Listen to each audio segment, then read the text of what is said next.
Greetings! Great to see you again. It feels though it's been so long. Today, I have a brilliant wine recipe I've been cultivating and working on for us to work through together. Today, we are going to be making pear and banana wine.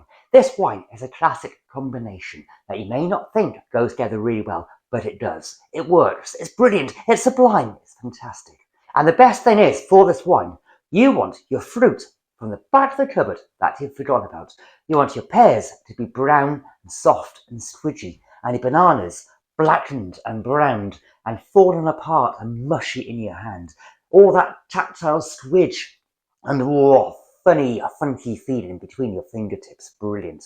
So what we want to do, first of all, is prepare the fruit for the wine. And we want to be using 1.5 kilograms of your finest, mushiest, brownest pears, as long as they're not rotting through, as long as there's no fur, green bits, blue bits. Brown, brilliant. Black, even better. Same with the bananas. The more on the turn that they are, the sweeter they are, and the more sugar and flavour they will impart into your wine. So never ignore brown, bruised, darkened, funky fruit.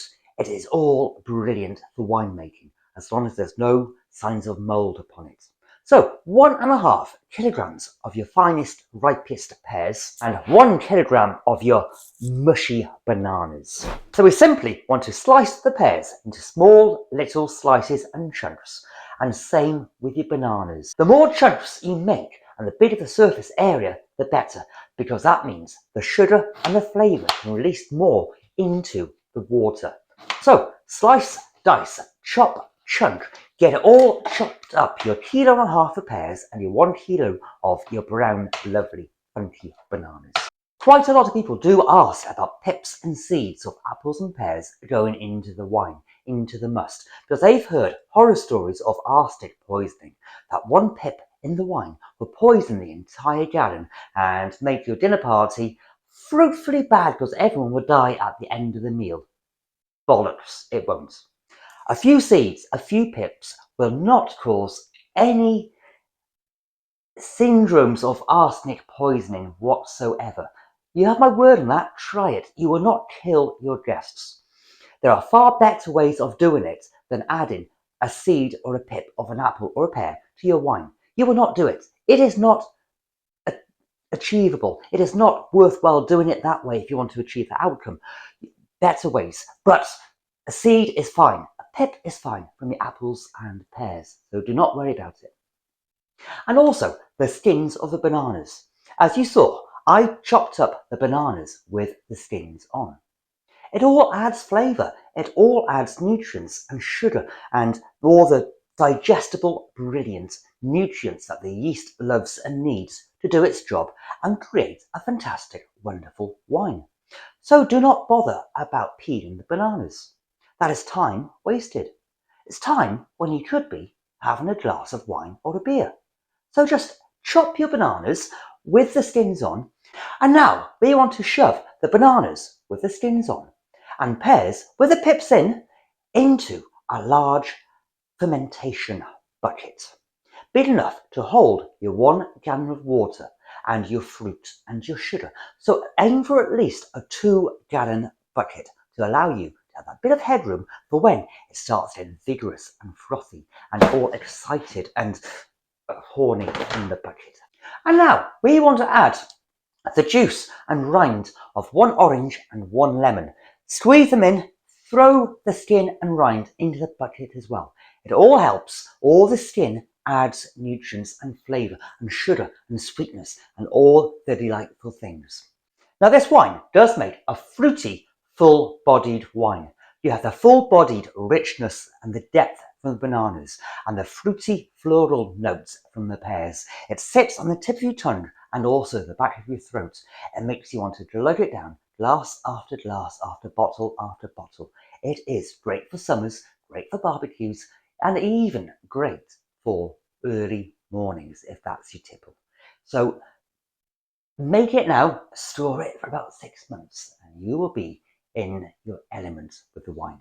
This wine will be about 14%, maybe touching 15, depending on how sweet your bananas and pears are.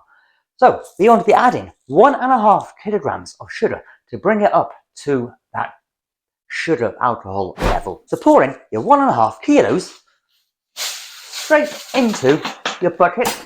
Sod it, I won't weigh it, I'll just guess half a kilo, half a packet, more or less. Anyway, that's a great thing. Winemaking, you do not need to be specific. If you are slightly over on any of the ingredients, that is fine. If you put an extra 100 grams of sugar in, it just means the alcohol level will be slightly stronger. If you're not making it commercially, where you need to be very precise for bottling and taxation purposes, it does not really matter if you're aiming for a 14% wine and you make it 14.3%. It's just an added extra digit after the 14. Makes no difference whatsoever, unless you are wanting to label it accurately for your records. And now we want to throw in 1 tea bag into the pot, into the bucket. The tannins from the tea will really help smooth out the body and the depth of the bananas, whilst binding all the floral notes together with the depth of the bananas. It is like a binding agent that just works really well and smooths everything out. And now we want to pour over about 4.5 litres of boiling water on top of the mix. And then we want to give it a really good mix and stir. Get that sugar dissolved and all that fruit mixed in and swirled around with the concentration. Oh, the banana and pear wine mix is looking beautiful. The aroma coming off it is divine. It's almost ready to be drunk already. If only it had alcohol in, which it doesn't yet. It's too soon. We haven't added the yeast, which is the next thing we need to do. So, what we want to do now is add some general purpose wine to it. General purpose wine? That's table wine. What am I on about? I don't know. What we want to do now is add some general purpose wine yeast to the wine mix. It's not wine yet, it's must. It will be wine once it's fermented into wine, but not yet. So what we want to do now is add some general purpose wine yeast to the wine must. Dead simple to do. Sprinkle in about a teaspoon's worth of wine yeast, general purpose. Or if you want to go fancy, you can add wine yeast of your choice. But personally, for this wine, I think general purpose wine yeast is plenty good enough. So sprinkle in your wine yeast. Once you've made sure that your wine must is cool enough. You don't want it hot, otherwise the yeast will just die straight away. You want it warm so that the yeast can get going and have a brilliant party within your bucket. That's what you want, a good knees up basically for the yeast. And you also want to add some wine yeast nutrient to your mix as well. This helps the wine yeast get going and provides all the vitamins, minerals, nutrients that the wine yeast actually needs to become strong and vigorous and do its job and create that end result that you really want. You want the alcohol, so you have to nurture the wine yeast. So what we'll do is simply put the lid on your bucket, let it stand for about 3, 4, 5 days, and then I'll be back with you and we'll carry on the process then. So until then, I'll see you soon. Welcome back. 5 days have passed by and the banana and pear must wine is looking epically amazing. It's bubbly, it's frothing, it's foamy, it's been fizzing and hissing, making all those sounds you want to hear when a big active fermentation is underfoot and underway. Oh, and the aroma coming off it is ever so fruity, lively. It hits in the nose with these floral notes, yet with a big burst of depth and body. This is going to be a great drinker. So what we need to do now is simply extract all the fruit, the pears, the bananas, the orange and the lemon, and that tea bag that is in there. Take it out using whichever method you prefer. I personally like the dip and scoop method. Get your sieve or your colander, get in there, scoop it all out. But if you want to run it through a lady's stocking or a pair of tights, you go for it. All that delicious fruit you've just extracted from the liquid can go straight into the compost heap. It will break down really well and be fantastic for your soil. And now we want to transfer that liquid into a clean, sanitized, sterilized demijohn. Grab yourself a clean demijohn that you've just washed and sanitized, and also a clean, sanitized funnel, and pour in the liquid.